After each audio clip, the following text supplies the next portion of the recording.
Saya pernah mendengar cerita dari seorang imam yang bekerja di paroki di daerah pedesaan.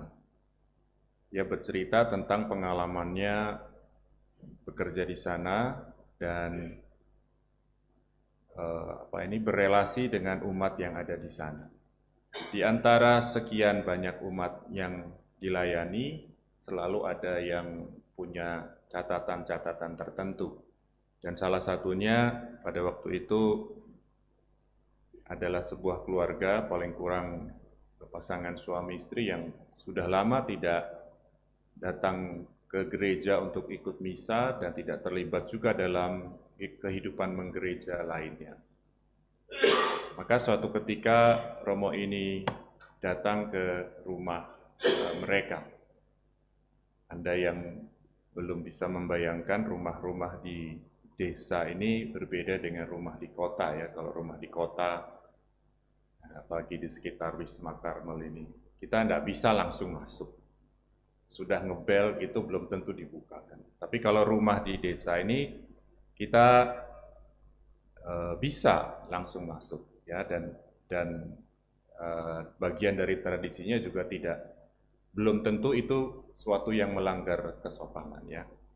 Nah pada waktu itu Romo datang dan memang tidak halo, tidak permisi, tidak masuk lewat depan karena Romo ini yakin menurut kebiasaan ibu ini pasti ada di dapur sedang bekerja. Mungkin suaminya sedang ke ladang atau ke kebun begitu ya. Langsung masuk ke dapur dan dia menyapa, selamat pagi, sedang apa, dan seterusnya. Lalu setelah percakapan basa-basi itu, kebetulan sekali di tungku ya, mereka tidak menggunakan kompor gas begitu, jadi memasak menggunakan tungku, dan di situ masih ada kayu-kayu bakarnya.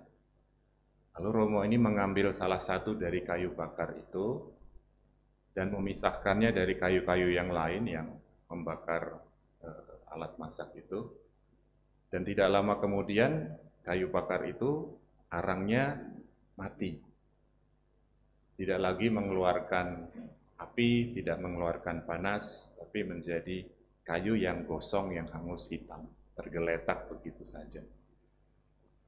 Lalu Romo itu menatap ibu itu dan tanpa banyak kata-kata lalu ibu itu ternyata mengerti dan langsung mengatakan, "Nggih Romo, baik, minggu depan kami akan pergi misa ke gereja." Saudari-saudara terkasih, ketika sepotong arang untuk membakar itu dipisahkan dari kawanannya, dia kehilangan panas yang memunculkan api itu, dan akhirnya apinya mati, baranya juga mati, dan kayu itu menjadi kayu gosong, kayu hangus yang tidak ada gunanya. Nah, kurang lebih saya kira demikian juga yang tadi kita dengar dikatakan oleh Yesus. Yesus adalah pokok anggur, kita ranting-rantingnya. Dan Yesus bukan sekedar pokok anggur seperti sering digambarkan tentang Israel. Dalam perjanjian lama, bangsa Israel sering disebut dengan pokok anggur. Tetapi Yesus adalah pokok anggur yang benar, pokok anggur yang sejati, pokok anggur yang sungguh-sungguh pokok anggur, yang memberikan hidup kepada ranting-rantingnya. Karena dia adalah pokok anggur milik Bapa, yang berasal dari Bapa, sumber kehidupan kita.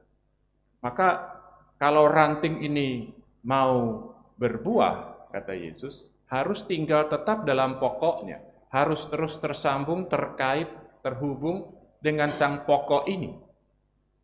Karena jangankan untuk berbuah, kalau terpisah dari pokok ini, untuk hidup saja tentu tidak bisa. Tidak bisa ranting ini mendapat makanan dari dirinya sendiri atau dia menangkap di udara dan lain-lain. Tetapi dia mendapat makanan dari sang pokok. Saya kira Anda tidak sulit memahami ilmu tanam-tanaman ini ya. Tidak ada tanaman, barangkali saya bukan ahli, mungkin ada juga. Tetapi pada umumnya tanaman ranting atau cabang mendapat makanan dari pokoknya yang punya akar, menyerap, dan seterusnya. Maka kita sebagai ranting-ranting tidak mungkin tinggal terpisah dari pokoknya. Jangankan berbuah, untuk hidup saja itu tidak mungkin terjadi.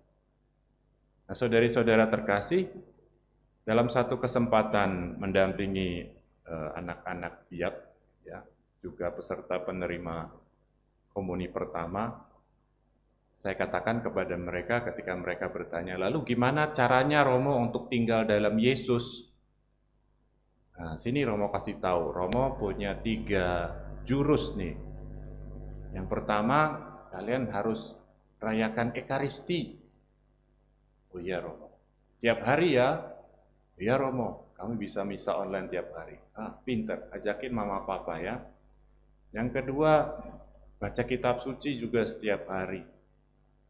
Oh iya Romo, nanti saya ingetin papa Romo.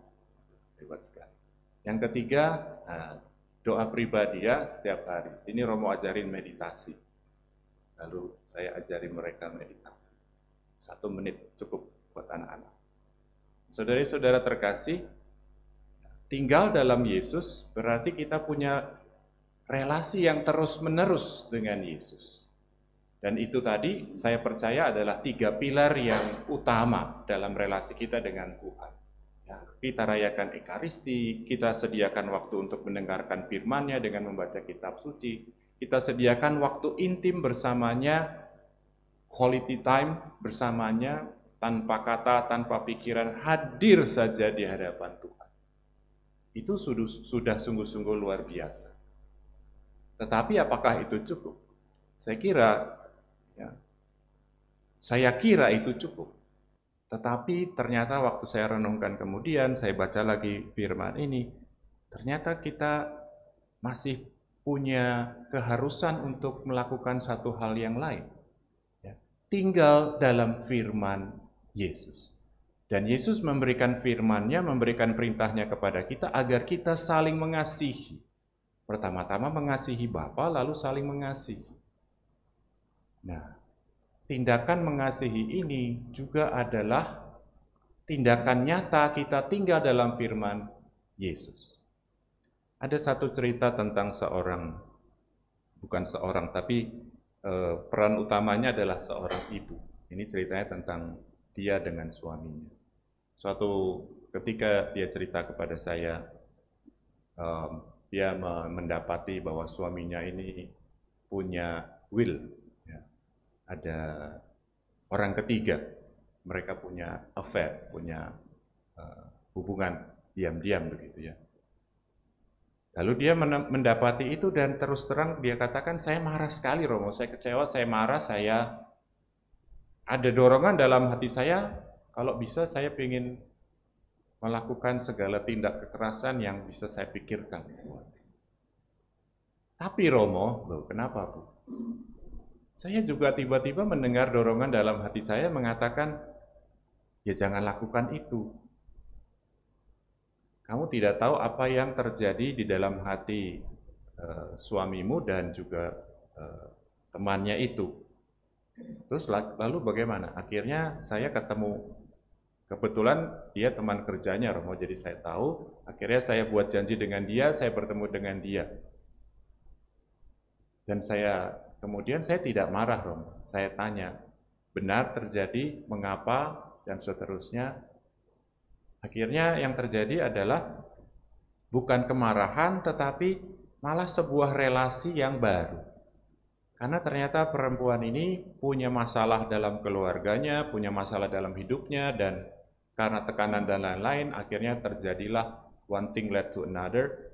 Satu hal bergulir ke hal yang lain, maka terjadilah. Dan dia katakan, saya takut waktu kamu undang saya datang ke sini untuk ketemu kamu. Saya kira kamu mau membunuh saya karena saya sudah selingkuh dengan suamimu. Tapi terima kasih kamu mau mendengarkan saya dan mengerti saya. Saya berjanji saya tidak akan mengganggu lagi suamimu dan urusan rumah tanggamu. Nah, singkat cerita, happy end, ya supaya cepat. Intinya yang mau dikatakan, ketika orang mengasihi, ketika orang mau memaafkan, ketika orang menerima sesamanya kelemahan-kelemahannya apa adanya, buah-buah kasih, kebahagiaan, damai, sukacita itu hadir dalam hidupnya.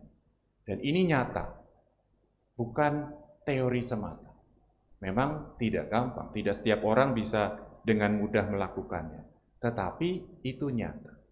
Saudari-saudara terkasih, Allah adalah kasih. Dia mengutus putranya untuk mewartakan kasihnya itu, untuk menghadirkan kasihnya itu, dan kita diminta untuk tinggal di dalam kasih itu, agar kita bisa hidup, agar kita bisa berbuah. Maka kiranya pilihannya menjadi amat sedikit bagi kita. Setiap orang yang punya akal sehat dan rasional kiranya akan mengusahakan agar dia bisa tinggal di dalamnya. Jangan sampai, walaupun Bapa tidak pernah memotong dan membuang kita, tetapi kalau kita memisahkan diri darinya, akhirnya kita tidak punya apa-apa lagi untuk dipertahankan, dan dengan sendirinya kita akan terpisah, terpotong dari pokok anggur ini, dan tidak ada lagi yang bisa kita lakukan. Tuhan adalah kasih, tinggallah di dalamnya.